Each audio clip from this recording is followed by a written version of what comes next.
rencontre de haut niveau sur le terrorisme dans les pays du G5 Sahel aura lieu à New York en marge de l'Assemblée générale de l'ONU. C'est dans le cadre des préparatifs de cette réunion que le président malien a séjourné dans la capitale burkinabé.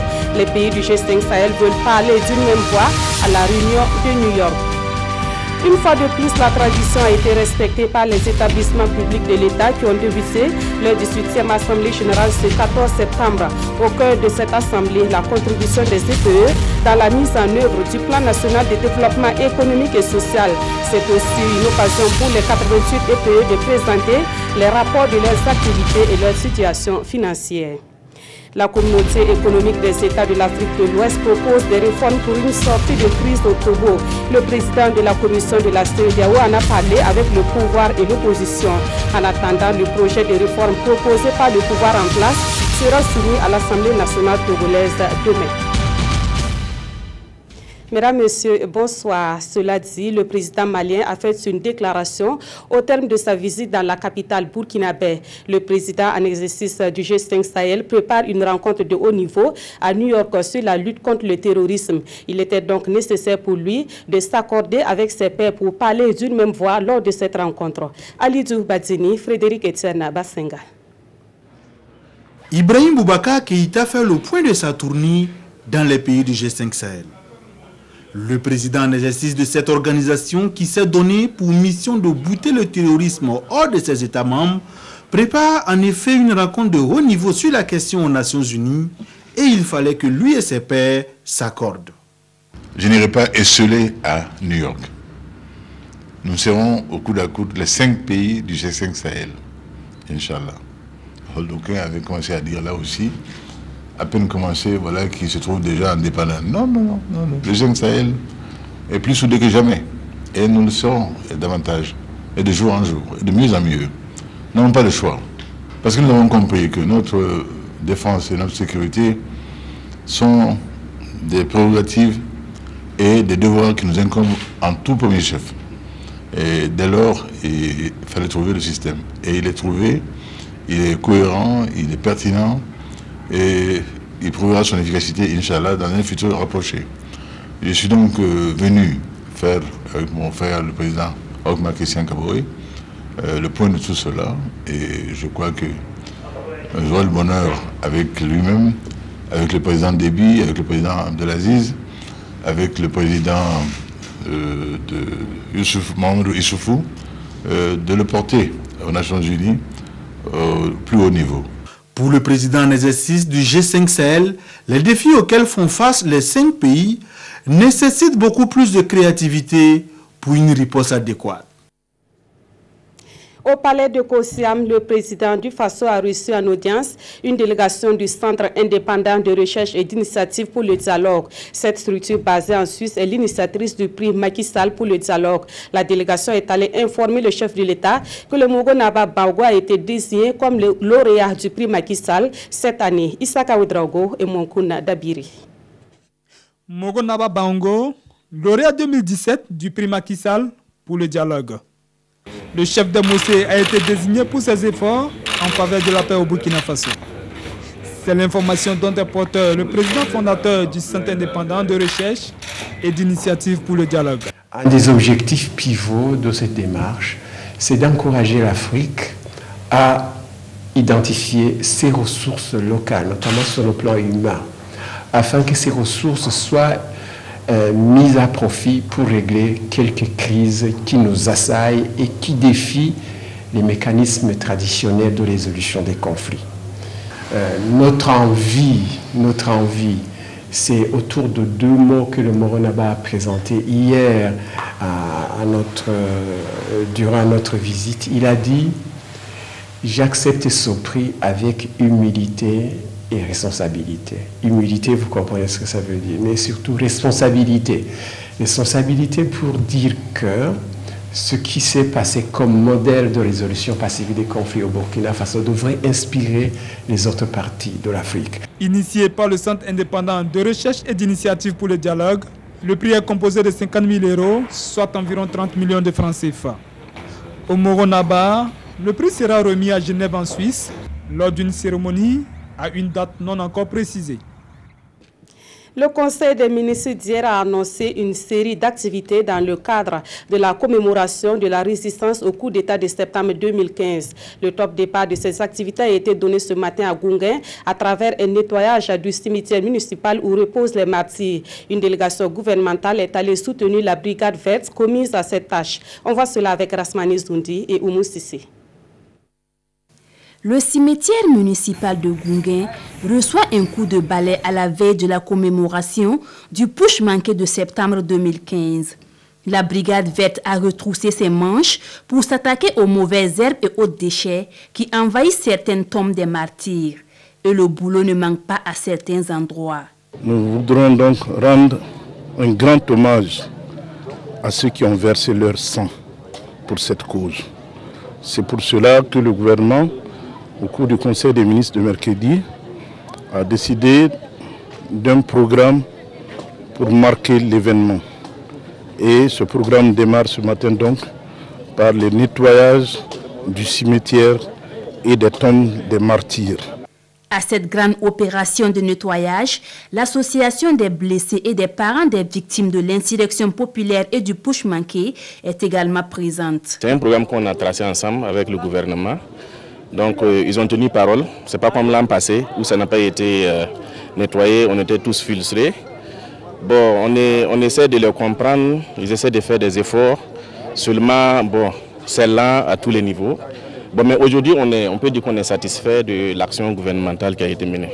Plusieurs activités sont au programme de ce deuxième anniversaire de la résistance au putsch manqué de septembre 2015. Ce sont entre autres des offices religieux et le dépôt de gerbes de fleurs au carré des martyrs. Autre point de l'actualité, la 18e Assemblée générale des établissements publics de l'État a débuté ce 14 septembre à Ouagadougou. Elle se tient sous un thème relatif à la contribution des EPE à la mise en œuvre du plan national de développement économique et social. Les responsables des EPE vont aussi examiner les rapports d'activité et les situations financières de 88 établissements publics de l'État. L'ouverture des travaux avec Adama Guiti et Omar Zombri. Les établissements publics de l'État, EPE, tiennent ici sans discontinuité le 18e Assemblée générale. Au cours de cette session ordinaire, il s'agira pour les 88 EPE, dont 12 fonds nationaux, de faire l'état des lieux de la gestion des conseils d'administration, des activités et de présenter les états financiers de l'État 2016.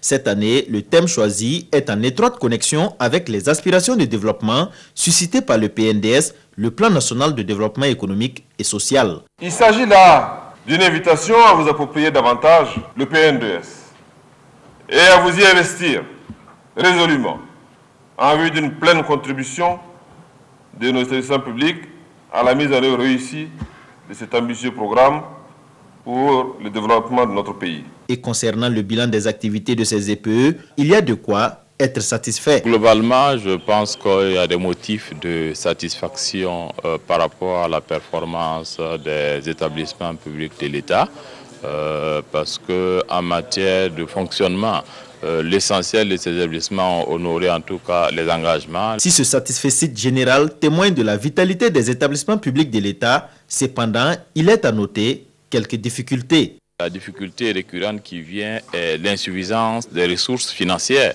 Il y a également des besoins de renforcement en termes de formation, en termes de disponibilité des compétences. Prennent part à cette 18e Assemblée générale les présidents des conseils d'administration des EPE et les directeurs généraux.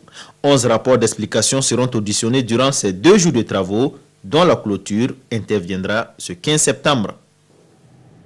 Les collectivités territoriales s'engagent aussi à jouer leur partition dans la mise en œuvre du plan national de développement économique et social. Le sujet est au cœur des échanges entamés aujourd'hui entre le ministre de l'administration territoriale et de la décentralisation et les responsables des collectivités territoriales. Il s'agit pour eux de mettre en cohérence les plans régionaux et communaux de développement avec le PNDS. Oscar Soulama et Mamadou Ba. Acteurs majeurs dans la gestion des affaires locales, ces maires et présidents de conseils régionaux sont face à leur ministre de tutelle. Au menu, les orientations du plan national de développement économique et social, PNDS. Comme à l'heure actuelle, le référentiel national est le PNDS, qui est en réalité une traduction opérationnelle le programme du président Roch-Marc Christian Kaboré, il est tout à fait normal que nous puissions trouver un cadre qui va permettre aux collectivités territoriales d'arrimer leurs plans communaux ou leurs plans régionaux de développement au PNDS qui est le référentiel au niveau national. Une dizaine de domaines de compétences ont été transférés aux collectivités. Et pour renforcer les acquis, le ministre Siméon Sawadogo annonce une prochaine rencontre avec le gouvernement.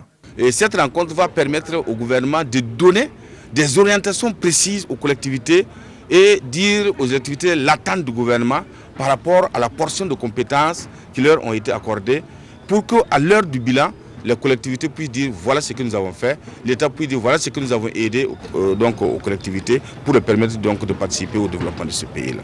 Mais en attendant, le ministre de l'Administration territoriale et de la décentralisation exhorte les participants à des échanges constructifs. À l'Assemblée nationale, le nouveau président prend contact avec les différents services de son institution. Alassane Bala Sakandé a initié une série de rencontres avec tous les maillons de la chaîne de l'Assemblée nationale. Il salue le travail abattu jusque-là et s'engage à œuvrer pour faire du Parlement une belle institution au service du peuple burkinabé. Des précisions avec Draman Guéné. Après son élection à la tête de l'Assemblée nationale, Alassane Bala Sakandé se met vite au travail. Une prise de contact avec ses proches collaborateurs, les vice-présidents. Quelques temps d'entretien et vient le tour des présidents de groupes parlementaires, les secrétaires parlementaires, les présidents de commission et les membres du bureau du syndicat du Parlement. La série de prises de contact de Alassane Bala Sakandé se poursuit et là, c'est le tour des agents de l'administration parlementaire. Il nous a montré qu'il est disposé, il sait qu'il y a une administration qui est là, qui travaille pour eux.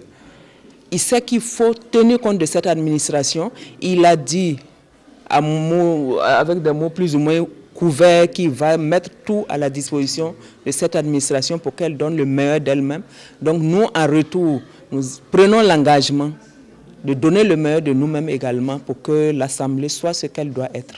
Le président de l'Assemblée nationale a félicité ses collaborateurs pour le travail abattu durant les 20 mois passés. Il demande encore leur accompagnement dans sa nouvelle mission. Si vous ne formez pas les gens, vous ne pouvez pas demander des résultats.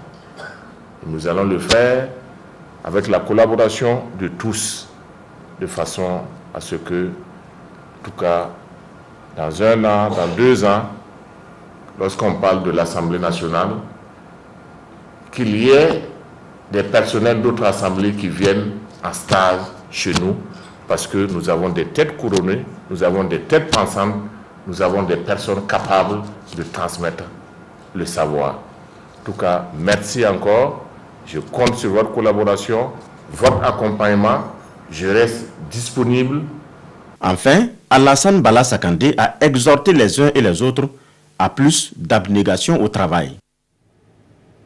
Dans la nuit de mercredi à jeudi, la capitale burkinabé a connu un phénomène météorologique d'une grande violence. Des vents forts accompagnés de pluie ont soufflé sur la capitale, causant d'énormes dégâts. De nombreux foyers ont été privés d'électricité et ce matin, les services municipaux étaient à pied d'œuvre pour débrayer les gravats. Constat avec Rasmani Zoundi et Zoubavier David Dabiri. Des arbres déracinés, des fils électriques arrachés, des panneaux publicitaires terrassés.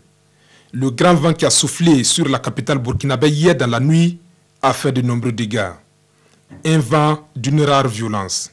Ce propriétaire de Tchos a eu une mauvaise surprise en arrivant ce matin. C'est mon photocopiage. Le photocopiage est gâté.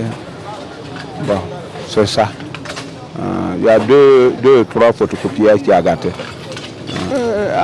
Ça là, vraiment, moi, je ne sais pas. Parce que pour le moment, je ne peux pas calculer ça. C'est que le problème, c'est le Ghanéen qui est venu creuser le trou.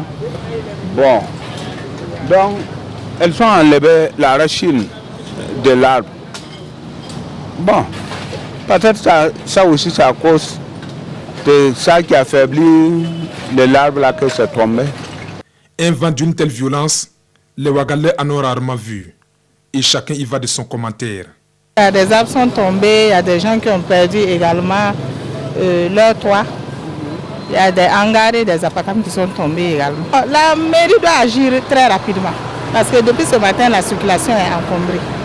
Voilà, je devais aller à Chifra depuis 7 heures. Arrivé ici, j'avais des problèmes pour passer. C'est des phénomènes naturels. Bon, pour l'instant, pour cela, je ne vois pas une responsabilité à attribuer à qui que ce soit. Je pense que c'est naturel, bon, c'est arrivé, on a su. En attendant, certaines rues sont encore obstruées par les arbres déracinés. Les agents de la mairie sont à pied d'œuvre, aidés de certains volontaires pour dégager les voies. Les services de dépannage de la Sonabel sont également déployés. Il faut faire vite car ces fils qui traînent constituent un vrai danger face auquel les citoyens doivent observer la plus grande prudence. Nous attendons leur concours. On est à leur service. S'ils constatent des dégâts sur les réseaux Sonabel, qu'ils appellent les numéros vers 80 00 11 30 pour nous mettre au courant. Parce que c'est difficile pour nous d'être au courant qu'il y a ceci, cela, par-ci, par-là. Mais si on est informé avec une adresse, la personne prend sa facture et nous donne des indications par rapport à la facture. Et avec l'aide des plans, on se présente comme c'est le cas ici. Tout devrait rentrer dans l'ordre dans la journée, mais ce phénomène extrême vient rappeler la nécessité de prendre des mesures, à commencer par l'élagage des grands arbres. Autre point de l'actualité, le projet de réalisation du mémorial à Thomas Sankara entre dans la phase de mobilisation des ressources financières et matérielles. Le comité international pour le mémorial Thomas Sankara était face à la presse ce jeudi pour annoncer que l'opération de collecte des fonds aura lieu le 2 octobre prochain à Ouagadougou. La cérémonie sera présidée par le chef de l'État et parrainée par l'ancien président ghanéen John Jerry Rawlings. Idrissa Warga, Zoubavier David Dabiri. Le projet de réalisation du mémorial Thomas Sankara, porté par ces acteurs de la société civile et d'autres personnalités panafricaines tels John Jerry Rawlings, sera exécuté sous forme de souscription populaire. L'annonce est faite ce matin au cours de cette conférence de presse par le comité international du mémorial Thomas Sankara. Il s'agit, selon les promoteurs du projet, de respecter l'un des idéaux du père de la Révolution, d'août 83, en mettant le peuple à contribution pour l'atteinte des objectifs de développement.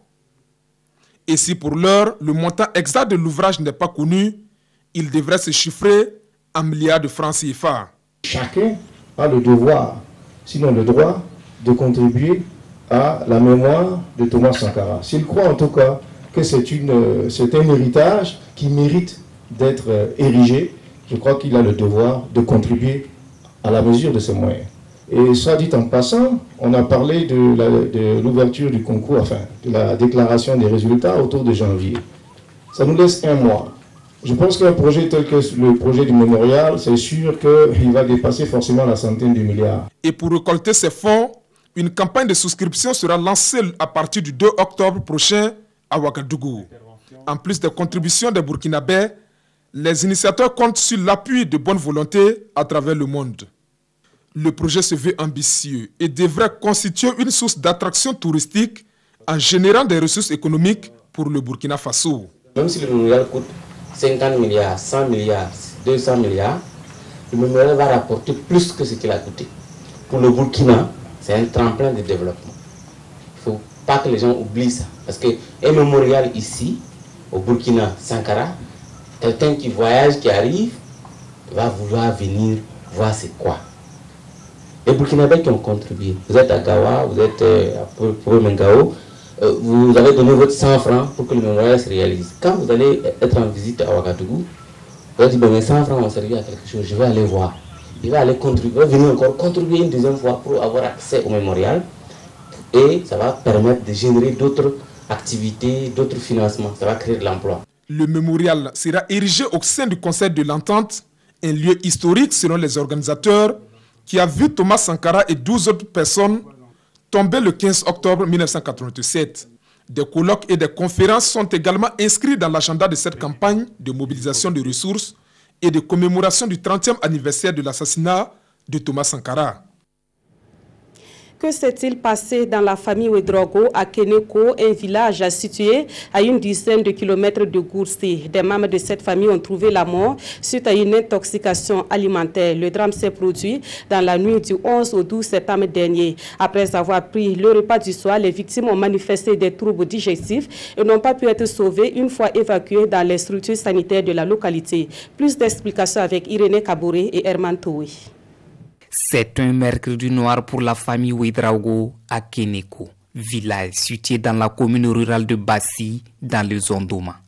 4 membres de cette famille ont perdu la vie après avoir consommé leur repas du jour. La sorte de boulevaka là, c'est ça qu'ils ont mangé avec tout de petits mille.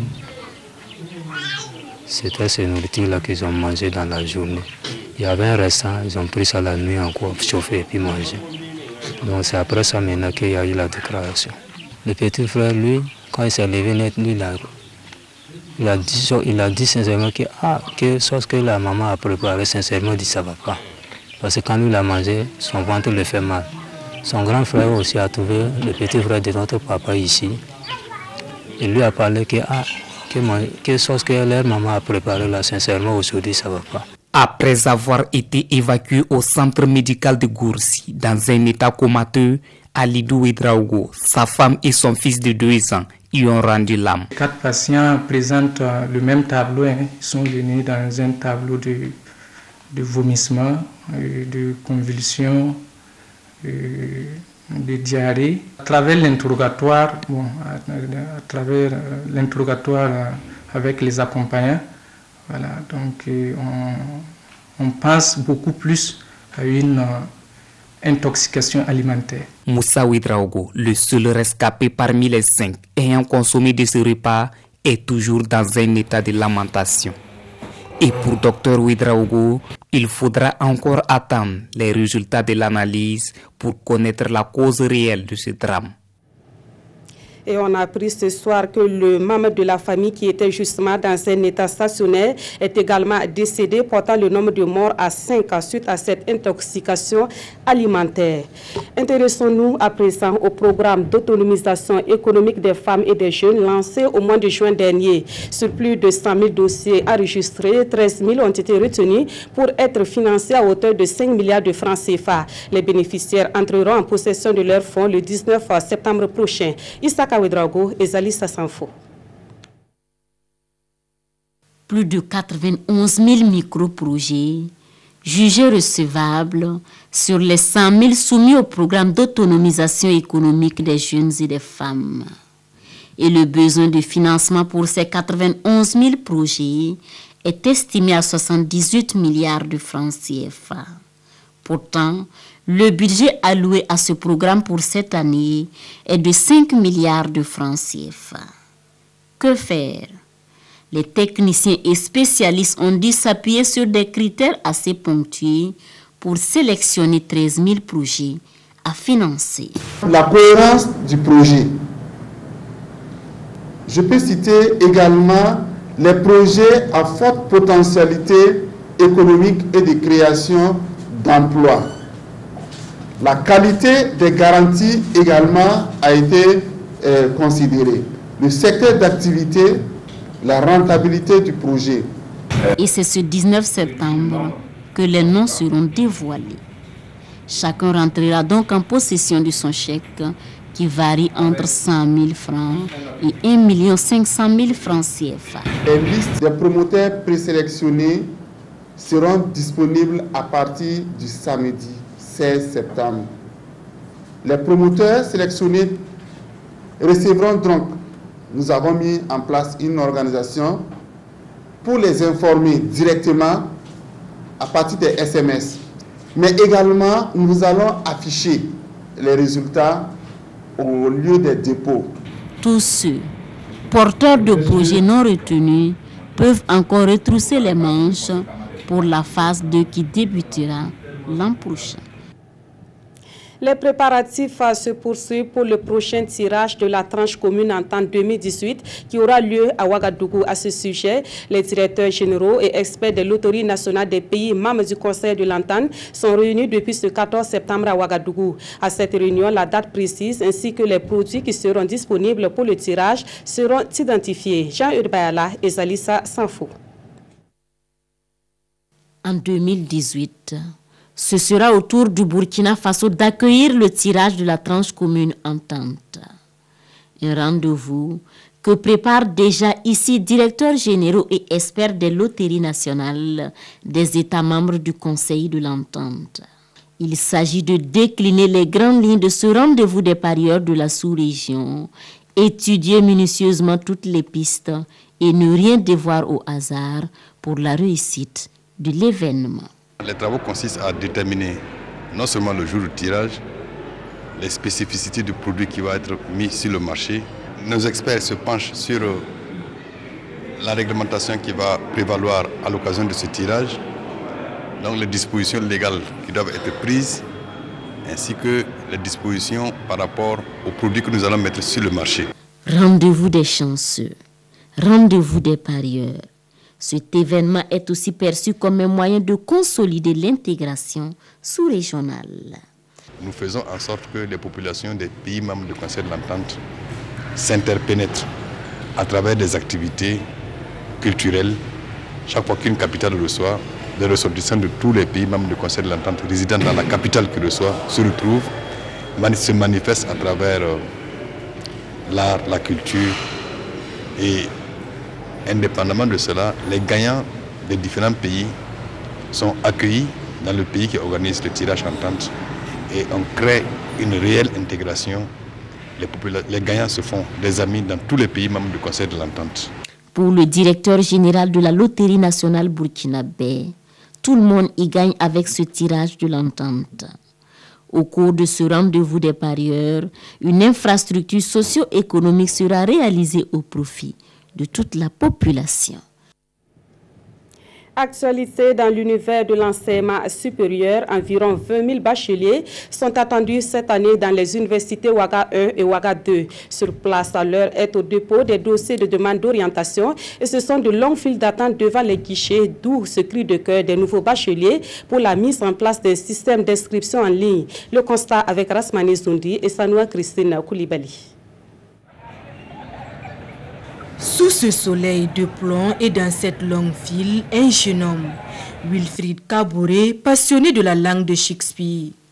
Baccalauréat en poche, il met toutes les chances de son côté pour vivre sa passion en poursuivant des études supérieures en anglais. Je suis venu à 2 heures, mais je n'ai pas encore eu. Franchement dit, ce n'est pas facile. Et c'est pour les orientations même. Et les inscriptions, ça sera comment? Il n'y a pas d'innovation. Au XXIe siècle, on ne peut pas quand même... Des étudiants qui viennent chaque fois s'aligner comme ça sous les soleils. Bon, vraiment, ce n'est pas intéressant. Le soleil et même souvent la pluie, ces nouveaux bacheliers disent braver différentes intempéries devant l'un des 12 guichets disponibilisés pour les demandes d'orientation.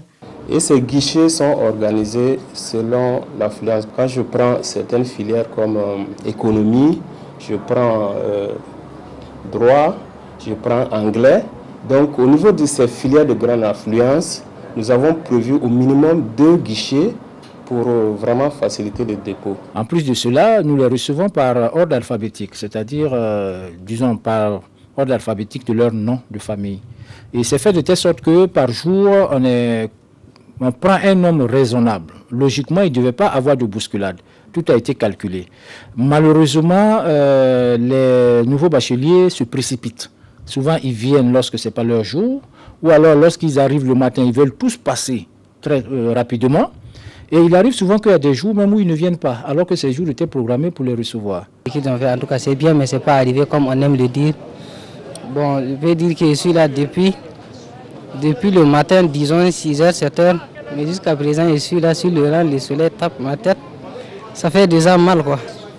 Donc, en tout cas, je pense que s'ils pouvaient, en tout cas, allonger la date là, ou bien faire plusieurs guichets pour faciliter en tout cas sur les inscriptions. Pour certains, il est plus que temps d'explorer les opportunités qu'offrent les nouvelles technologies de l'information et de la communication. Si on pouvait s'inscrire directement en ligne, Il y a des gens qui prennent des cars de 5 000, 7 500. Même en restant dans la région, ils peuvent s'inscrire là-bas directement. Je trouve que c'est encore mieux que de se déplacer. Depuis près de 2 ans, on est en train de nous atteler pour pouvoir réaliser donc l'inscription en ligne. Cette année, même si on n'arrive pas à le faire, parce qu'ils ont déjà commencé à déposer, ce qui est sûr, il y aura un test pilote cette année pour l'inscription en ligne, puisqu'on est déjà en train, dans la phase d'acquisition, nous sommes dans la phase d'acquisition d'un logiciel qui va nous permettre donc de faire non seulement l'inscription en ligne, et même de faire le paiement. En attendant, le système en place est un bon filon pour les aînés qui, moyennant quelques pièces d'argent, donnent un coup de main à leurs jeunes frères, de l'achat des fiches au remplissage, en passant par le choix des filières. Ici, tout a un prix et même ce coup de blanco coûte 50 francs CFA. L'aventure s'est arrêtée pour plus de 140 Burkinabés en Libye. Ils ont choisi de regagner le Bercail pour échapper aux difficiles conditions de séjour en Libye. Le rapatriement de ces Burkinabés a été organisé par le gouvernement en collaboration avec l'OIM, l'Organisation internationale pour la migration. Oscar Soulama, Bouma Ernest Nebi. Nous, on a le mal de vivre là-bas. On ne peut pas vivre là-bas. Mansour Zombra fait partie de ces 146 migrants qui ont vu leur rêve se transformer en un cauchemar. Après une aventure infructueuse et parsemée de souffrances, ces migrants burkinabés retournent au pays.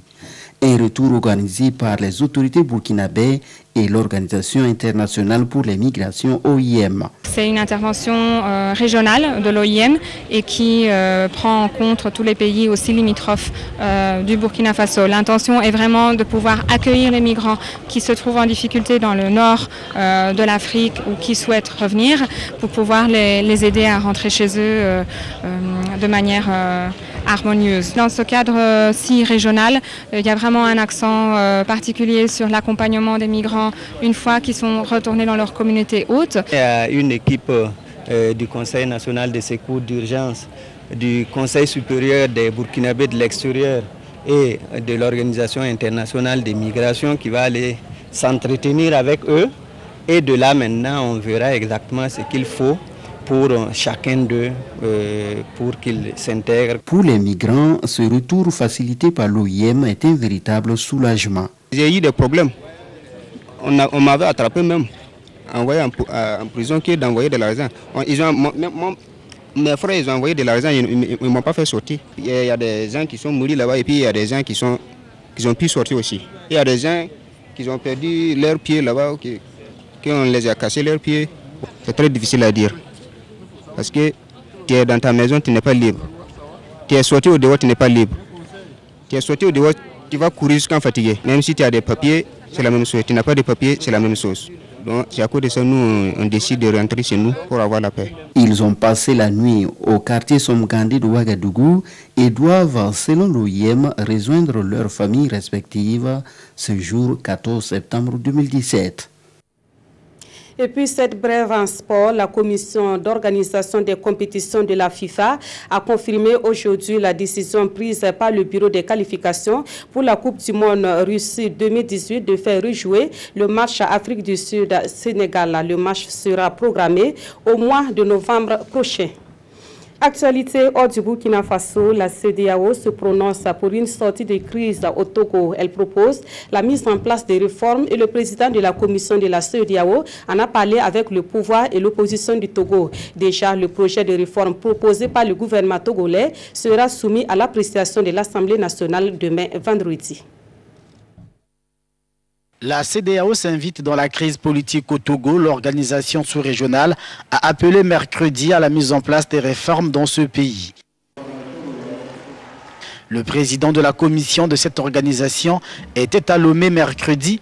Alain Marcel de Souza a échangé avec le président togolais Faure Gnassingbé avant de discuter avec l'opposition. De ces rencontres, Marcel de Souza dit avoir remarqué une réelle volonté de dialogue affichée par les différentes parties. D'où son appel à la matérialisation de cette volonté afin de parvenir aux réformes qui sont une aspiration profonde du peuple, selon ses mots.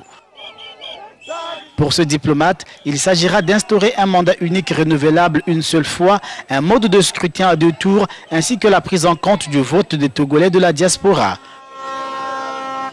Pour l'heure, les Togolais attendent la réaction de leurs députés. C'est vendredi qu'ils doivent commencer en effet l'examen du projet des réformes annoncé par le gouvernement. La Corée du Nord qui ne faiblit pas face aux sanctions internationales et l'opérationnalisation de la force du G5 Sahel sont entre autres sujets évoqués dans la presse écrite à ce jeudi. Les journaux se sont aussi prononcés sur la démission surprenante du président de la NAFA, la nouvelle alliance du Faso. La revue de presse est avec Vincent Tchendrebego. Le président de la NAFA, Rassoumani Ouedraogo, rend sa démission. L'information est rapportée par quelques journaux, notamment Le Pays qui a publié sa lettre de démission. Soucieux de permettre le renouvellement serein du parti afin de favoriser son développement et en accord avec moi-même, j'ai décidé de prendre congé de mes fonctions, a écrit le désormais ex-président de la nouvelle alliance du Faso. Une décision pour le moins surprenante pour les observateurs, selon le journal.